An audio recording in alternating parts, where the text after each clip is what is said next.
혹시 최근에 퇴근길 엘리베이터에서 이런 쪽지 보신 적 있으신가요? 아, 인테리어 공사 양해해달라는 쪽지 말씀하시는 거죠? 네네, 맞아요. 안녕하세요. 새로 이사 오는 부부입니다. 한 달간 인테리어 공사로 소음이 발생할 예정이니 양해 부탁드립니다. 좋은 이웃이 되겠습니다. 뭐 이런 거요. 어우, 진짜 익숙하죠. 옆에 꼭 그 예쁜 리본 묶인 작은 쇼핑백 하나 걸려있고. 그렇죠. 그 안에 막 2,000원 남짓하는 세계과자나 쓰레기 봉투 몇 장 들어있잖아요. 아파트나 다세대 주택 사시는 분들은 다들 공감하실 텐데 청취자 여러분은 이거 보면 딱 어떤 생각 드시나요? 참 예의 바르고 배려심 넘치네 이러고 기분 좋게 넘어가시나요? 솔직히 머리로는 그렇게 생각하려고 막 애를 쓸 겁니다. 애를 쓴다고요? 네, 앞으로 계속 마주칠 이웃인데 굳이 얼굴 붉히면서 피곤하게 얽히기 싫으니까요. 그 과자 하나 입에 넣으면서 앞으로 시작될 그 끔찍한 드릴 소리랑 망치 소리를 어떻게든 견뎌보겠다. 뭐 이렇게 스스로 다독이는 일종의 타협점인 셈이죠. 아, 타협점. 맞아요. 바로 그 타협점이라는 말이 정확한 것 같습니다. 오케이. 오늘 우리 이 지점부터 한번 제대로 파헤쳐보죠. 네, 좋습니다. 과연 그 예쁜 쪽지에 적힌 좋은 이웃이 되겠습니다 라는 말이 진심 어린 연대나 환대의 표현일까요? 아니면 이 팍팍한 자본주의 사회가 만들어낸 아주 세련되고 합법적인 형태의 위선일까요? 이야, 시작부터 아주 묵직한데요. 네, 오늘 이 심층 탐구는 단순한 문학작품 리뷰가 절대 아닙니다. 현대를 살아가는 우리 자신의 뼈아픈 일상을 진짜 투명한 거울처럼 비춰볼 거거든요. 오늘 저희가 파헤쳐볼 자료는 유튜브 채널 너나모에서 아주 심도 있게 다뤄주신 김혜란 작가의 소설집 안녕이라 그랬어요입니다. 아, 엄청난 화제작이죠. 네, 그중에서도 좋은 이웃이라는 단편을 집중적으로 볼 거예요.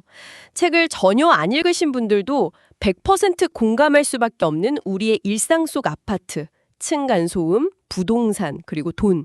이런 것들이 어떻게 우리 마음을 소리 없이 까먹는지 하나씩 짚어보겠습니다. 정말 시의적절하면서도 날카로운 주제입니다.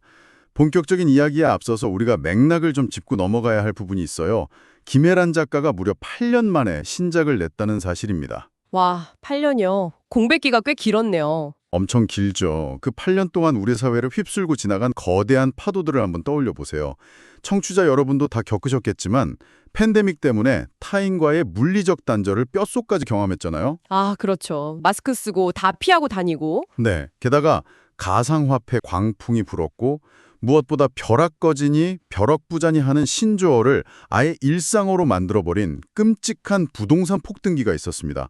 작가는 이 모든 폭풍우를 온몸으로 통과해낸 2020년대의 우리에게 왜 하필 지금 이웃이라는 화두를 던졌을까? 이걸 머릿속에 두고 들으시면 완전히 다른 질감으로 다가올 겁니다.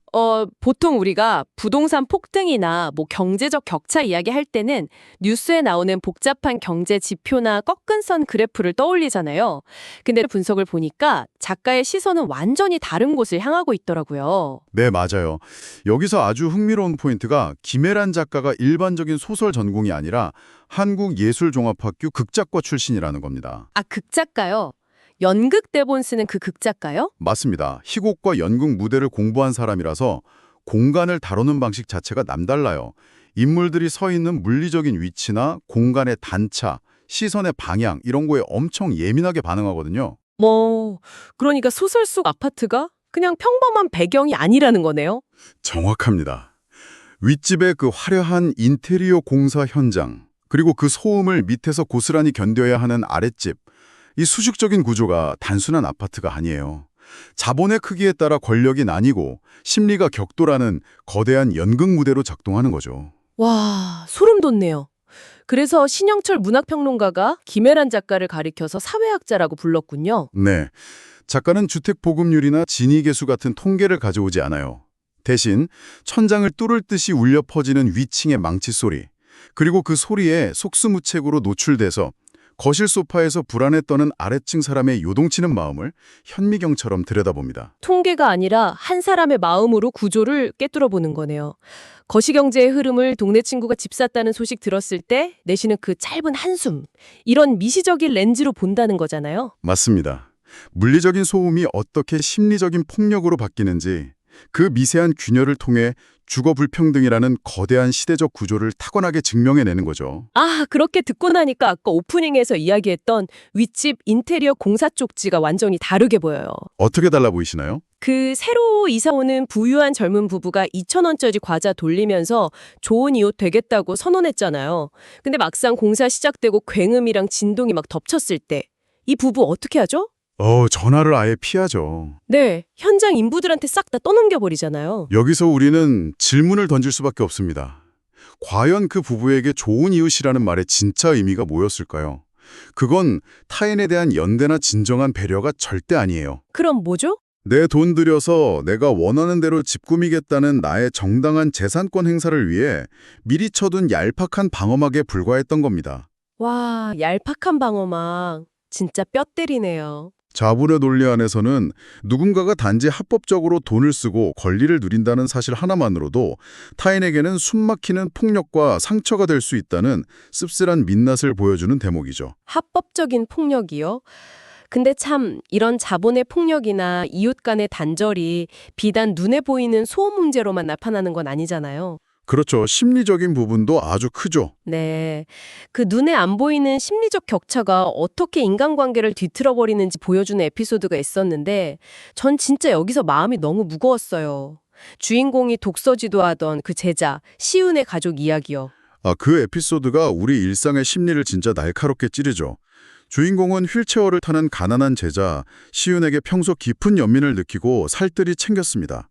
근데 어느 날 시어 어머니가 이사를 간다고 하죠. 네, 그래서 주인공이 속으로 형편이 더 어려워져서 지금보다 열악한 동네로 쫓겨나듯 가나 보다 짐작하잖아요. 그렇죠. 좀 불쌍하게 여긴 거죠. 근데 알고 보니까 그게 아니라 옆 동네에 새로 지은 번듯한 신축 아파트를 사서 간다는 거예요. 입으로는 어머 정말 축하드려요 이렇게 밝게 웃으면서 말하지만 집으로 돌아오는 길에 주인공 마음속에 설명하기 힘든 묘한 씁쓸함이랑 허탈함이 막 번집니다. 네, 아주 복잡한 감정이죠. 사실 책 안 읽으신 분들도 이 감정 뭔지 본능적으로 아실 겁니다. 청취자 여러분, 우리 솔직히 툭 털어놓고 생각해보죠. 아하, 솔직해질 시간인가요? 네, 매일 점심값 아끼겠다고 편의점에서 삼각김밥 먹던 직장 동료가 어느 날 코인 대박 나서 벤츠 뽑고 쿨하게 퇴사한다고 할 때 100% 순수한 마음으로 막 기립박수가 쳐지던가요? 절대 안 되죠.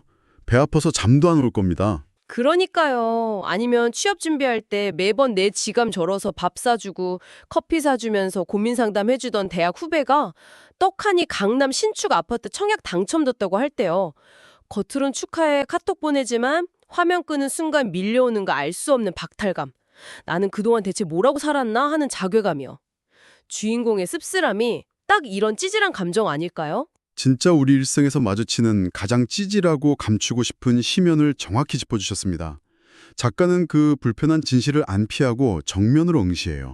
주인공이 홀로 씁쓸하면서 스스로한테 묻잖아요. 내가 연민하던 대상이 혼자 반짝이는 세계로 가버렸기 때문일까?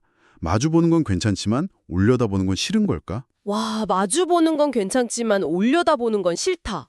이 문장 진짜 미쳤어요. 너무 아프게 찌르네요. 네, 왜 아프냐면요. 우리가 타인에게 베풀었던 알량한 선의와 환대의 밑바닥에 대체 뭐가 깔려 있었는지를 적나라하게 폭로하기 때문입니다. 내가 저 사람보다는 낫다는 우월감, 혹은 내 위치가 흔들리지 않는다는 안전함, 위에서만 성립되는 선이었다는 뜻이군요. 정확히 짚으셨습니다. 올려다보는 건 싫다는 문장 자체가 공간적인 비유잖아요. 내내 나와 눈높이를 맞추거나 밑에 있다고 믿었던 이웃이 자본주의 사다리 타고 순식간에 내 머리 위로 올라가 버리는 현상이죠. 와, 머리 위로 훅 올라가 버리는 거네요? 네. 이웃 간의 경제적 격차가 통장 잔고 차이로 끝나는 게 아니라 어떻게 인간의 내면을 잠식하고 기존의 관계를 철저히 재편하는지 보여주는 훌륭한 사회학적 통찰입니다. 구조적 불평등이 우리의 감정마저 완전히 구조화해버린 거죠. 듣다 보니까 제 내면의 찌질함을 막 현미경으로 들여다보는 것 같아서 얼굴이 화끈거립니다. 근데 이런 자본의 논리가 현재 감정만 종먹는 게 아니더라고요. 주인공 부부가 이사 준비하면서 짐 정리할 때 아예 과거의 가치관 자체를 통째로 폐기 처분하는 장면이 나오잖아요. 네, 남편이 그 낡은 소설책들을 폐지 상자에 훅 쏟아버리는 대목이죠. 그중에 1970년대 한국 문학의 상징 같은 책 난장이가 쏘아올린 작은 공이 섞여 있었어요. 난소공이요? 네, 그 책 안에 남편이 젊은 시절에 막 끓어오르는 마음으로 연필로 꾹꾹 눌러서 밑줄 쳐둔 구절이 있었죠. 저희들도 난장이랍니다. 서로 몰라서 그렇지 우리는 한편이에요. 와, 우리는 한편이에요. 이 따뜻하고 묵직했던 연대의식이 2020년대 팍팍한 부동산 현실 앞에서는 그저 이삿짐 센터 견적만 늘리는 무가치한 폐지 덩어리로 전락해버린 거네요. 네, 맞습니다. 집값 감당 못해서 평수 줄여 외곽으로 밀려나는 상황인데 타인과 연대하겠다는 옛날의 이상은 유지 비용이 너무 많이 드는 사치제가 돼버린 거고요. 이 장면이 현대인의 가치관이 사람 중심에서 철저하게 재선 중심으로 변질됐음을 시각적으로 아주 잘 보여줍니다. 과거엔 가난이나 고단함이 사람들을 묶어주는 매개체가 됐잖아요. 그렇죠. 십시일반 돕기도 하고. 근데 지금은 가난이 철저히 개인의 능력 부족이자 도태로 치부됩니다. 이런 무한 경쟁 시대에 생존이라는 절박한 명분 앞에서는 남을 향한 환대나 선량함은 그냥 거추장스러운 짐일 뿐이죠. 편을 그냥 변절한 속물로만 볼 수 있을까요? 어떤 관점이시죠? 부부가 타임머신 이야기하는 장면 있잖아요. 주인공은 내심 남편이 과거에 유산으로 잃었던 아이를 구할 수 있던 순간으로 가고 싶다고 대답하길 바랐단 말이죠. 근데 남편이 1초의 망설임도 없이 무리해서라도 대출 왕창 받아 이 집 계약할 대로 돌아가고 싶어 이러잖아요. 그 대목 진짜 씁쓸하죠? 근데 전 솔직히 남편이 너무 이해가 가거든요.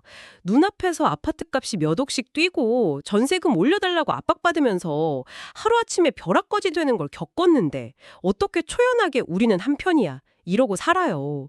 대출 영끌해서 집 사고 싶은 건 이 잔인한 시스템 안에서 내 가족 안 굶기고 안 쫓겨나게 하려는 눈물겨운 생존 본능 아닐까요? 그걸 단순히 돈에 미친 탐욕이라고 욕하는 건 너무 배부른 소리 같아요. 방금 호스트께서 말씀하신 그 변호가 사실 이 소설이 우리에게 던지는 가장 뼈아픈 역설과 딱 맞닿아 있습니다. 아, 역설이요? 네, 남편의 대답은 분명 가족을 지키려는 절박한 생존 본능이 맞아요. 그를 도덕적으로 정죄할 자격은 진짜 우리 중 아무도 없습니다. 하지만 작가가 묻는 건 너희가 나빠가 아니에요. 그럼 뭐죠? 우리가 생존이라는 정당한 방패 뒤에 싹 숨어서 타인의 욕망은 탐욕과 투기라고 손가락질하면서 나의 욕망은 생존을 위한 방어라고 교묘하게 세탁하고 있는 건 아닌지 그 서늘한 모순을 짚어내는 겁니다. 아, 남의 영끌은 투기고 나의 영끌은 방어다. 결국 철저한 내로남불의 논리가 작동한다는 거군요. 맞아요. 주인공도 스스로 내면에서 그 모순을 철저하게 자각합니다. 그녀가 자기 옹졸함을 뼈저리게 느끼면서 한 가지 상상을 해봐요. 만약 우리가 언젠가 부동산으로 진짜 큰 돈을 벌어서 경제적으로 완벽하게 여유로워지면 그때는 진짜 마음 넓고 환대하는 좋은 이웃이 될 수 있을까? 오, 그거 궁금하네요. 옛말에 곳간에서 인심 난다고 돈 많아져서 당장 생존 위협이 사라지면 잃어버렸던 선량함 되찾을 수 있지 않나요? 애석하게도 주인공의 예상은 지극히 비관적입니다. 돈이 많아진다고 다시 연대하는 이웃으로 돌아가는 게 아니라 오히려 타인과 철저하게 안전한 거리를 둘 거라고 직감하죠. 아, 거리를 둔다고요? 네, 약간의 교양과 매너로 무장한 채로 가끔 불우이웃성금이나 내고 진보 성향 잡지나 구독하면서 우리는 이 정도면 꽤 의식 있는 훌륭한 시민이야 하고 착각하며 살 거라는 거죠. 진짜 살 부비는 연대는 싹 피하면서 안전한 온실 속에서 무해한 위선을 떨게 될 자기 미래를 본 겁니다. 무해한 위선. 어우, 그 말 들으니까 진짜 숨이 턱 막힙니다. 돈이 없어서 선량할 수 없는 게 아니라 한번 자본의 논리에 절여진 마음은 돈이 많아져도 절대 예전의 순수한 환대로 못 돌아간다는 거잖아요. 바로 그겁니다. 그렇다면 소설 속 주인공이 눈물 흘리며 느꼈던 그 지독한 상실감이 단순히 넓은 집 못 샀다는 억울함이 아니었네요. 그렇죠. 그 상실감의 진짜 정체가 오늘 탐구의 핵심 통찰입니다. 주인공을 짓누른 비애감은 물리적인 부동산 박탈감이 아니에요. 이 무한 경쟁과 자본의 소용돌이를 겪으면서 결국 좋은 이웃이 될 수 있었고 기꺼이 될지도 몰랐던 우리 자신을 영영 잃어버렸다는 뼈아픈 자아 상실입니다. 아, 우리 자신을 잃었다. 원래 우리는 타인을 환대할 수 있는 선량한 가능성을 가진 인간이었는데 자본주의의 냉혹한 규칙에 길들여지면서 그 빛나던 가능성이 내면에서 원천적으로 거세돼 버렸다는 참담한 깨달음인 거죠. 집을 잃은 게 아니라 선량할 수 있었던 나 자신을 잃었다. 인간성의 한 부분이 영구적으로 손상됐다는 뜻으로 들려서 너무 서글픕니다. 근데 이런 공동체랑 연대의 붕괴가 그냥 개인 내면에서 끝나는 게 아니라 사회 밑바닥에서 끔찍하게 터져 나오잖아요. 소설 후반부에 그 배달 사고 에피소드요. 네, 이 서사의 비극성이 가장 치솟는 장면입니다. 비 쏟아지는 날 주인공이 피자 배달 늦는다고 막 재촉 전화를 해요. 그러니까 가게 사장이 직접 흠뻑 젖은 피자 들고 와서는 배달의 평점 깎일까 봐 엄청 굽신거리면서 사과를 하죠. 네, 근데 얼마 뒤에 주인공이 아파트 단지 안에서 진짜 끔찍한 현장 보잖아요. 맞아요. 단지 안에서 오토바이 사고가 났죠. 네, 그래서 중환자실에서 사경 헤매는 배달 청년 부모님이 찾아와서 고장난 아파트 CCTV 확인시켜달라고 경비원이랑 핏대 세우며 막 싸우는데 제가 만약 그 구경꾼들 틈에 있던 주인공이었다면 아마 그 자리에서 주저앉았을 것 같아요. 죄책감 때문이죠. 네. 내가 조금 늦는다고 짜증내며 재촉한 그 이기심이 혹시 저 청년 사고 부추긴 거 아닐까 하는 죄책감. 그리고 무엇보다 사회 구조적 문제 앞에서 정작 책임져야 할 시스템이나 자본은 쏙 빠져 있고 우리 사회 제일 힘없는 사람들, 배달원 부모님이랑 경비원 아저씨만 그 고장난 기계 하나 붙들고 서로 헐뜯고 싸우는 그 밑바닥 풍경이 너무 끔찍했어요. 한편이 되자던 연대는커녕 서로 물어뜯어야 겨우 서 있을 수 있는 각자 도생 지옥이 된 거잖아요. 참 듣기만 해도 가슴이 답답해지는 현실이죠. 그러니까요. 자, 여기까지 듣고 나면 청취자 여러분 마음도 바위 얹은 것처럼 무거우실 겁니다. 여기서 진짜 본질적인 의문이 들어요. 이렇게 마음만 불편해지는 책을 도대체 왜 귀한 시간 쪼개서 읽고 들여다봐야 하는 걸까요? 아주 현실적인 질문입니다. 우리가 이 책을 읽어야 하는 이유는 역설적이게도 이 작품이 업줍지 않은 가짜 대안을 제시하지 않기 때문입니다. 가짜 대안이요? 네, 조금만 더 이웃 배려하세요. 그럼 좋은 세상 올 겁니다. 라거나 결국 다 잘 될 거예요. 식의 동화 같은 위로를 안 던져요. 개인의 알량한 배려만으로는 극심한 자산 격차나 전세 사기 같은 거대한 구조적 폭력을 당장 어쩔 수 없다는 걸 작가도 우리도 다 압니다.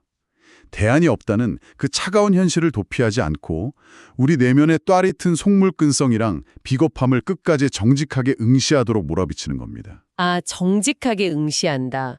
저도 영상을 보면서 그 지점이 오히려 되게 신선한 위안이었어요.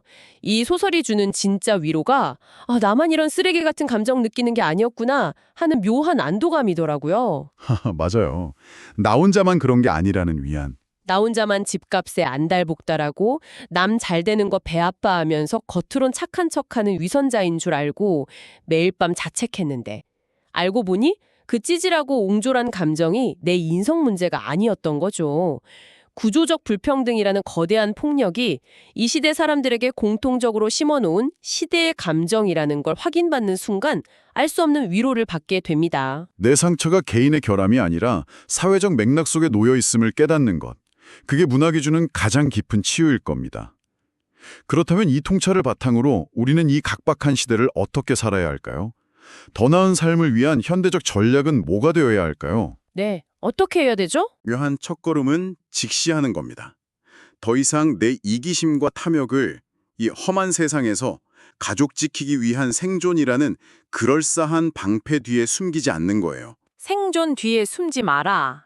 네, 타인의 불행이나 주거 불안을 내려다 보면서 은연중에 그래도 난 저 사람보단 낫지, 내 자린 안전해 라고 안도하는 내 비겁함을 변명 없이 정면으로 대면하는 것. 내가 얼마나 속물적이고 나약한 존재인지를 투명하게 인정하는 그 불편한 자리에서부터 잃어버렸던 타인에 대한 감각과 떳떳한 윤리의식을 아주 조금씩 복원해 나갈 수 있을 겁니다. 와, 생존이라는 방패로 내 탐욕 세탁하지 말고 옹졸한 내 민낯부터 똑바로 마주해라. 진짜 가슴에 확 날아와 꽂히는 결론이네요. 네, 쉽지 않은 일이죠. 오늘 우리는 너나모 채널에서 분석한 김혜란 작가의 좋은 이웃을 통해 부동산과 자본의 논리가 어떻게 우리 일상 공간과 내면 심리를 철저하게 재편하고 있는지 따라가 봤습니다. 우리가 잃은 건 단순히 아파트 평수나 잔고가 아니라 남과 진심으로 한편이 될 수 있었던 선량한 자아라는 사실을 확인했죠. 좀 쓰라리지만 이 씁쓸한 상실감을 이렇게 나누는 것 자체가 우리만 아픈 게 아니구나 하는 묵직한 위로가 된다는 것도 발견했습니다. 이 긴 탐구를 마무리하면서 오늘 함께해 주신 청취자 여러분께 꼭 던지고 싶은 질문이 하나 있습니다. 오늘 이야기 쭉 짚어보고 나니까 이런 생각이 드네요. 우리가 일상생활에서 습관적으로 쓰는 배려, 예의, 매너라는 예쁜 단어들 있잖아요. 네, 많이 쓰죠. 혹시 그 단어들이 타인과 가까워지기 위한 다리가 아니라 나와 타인 사이에 아주 견고한 선을 긋고 책임을 교묘하게 피하기 위해 만든 가장 세련된 형태의 방어막은 아닐까요?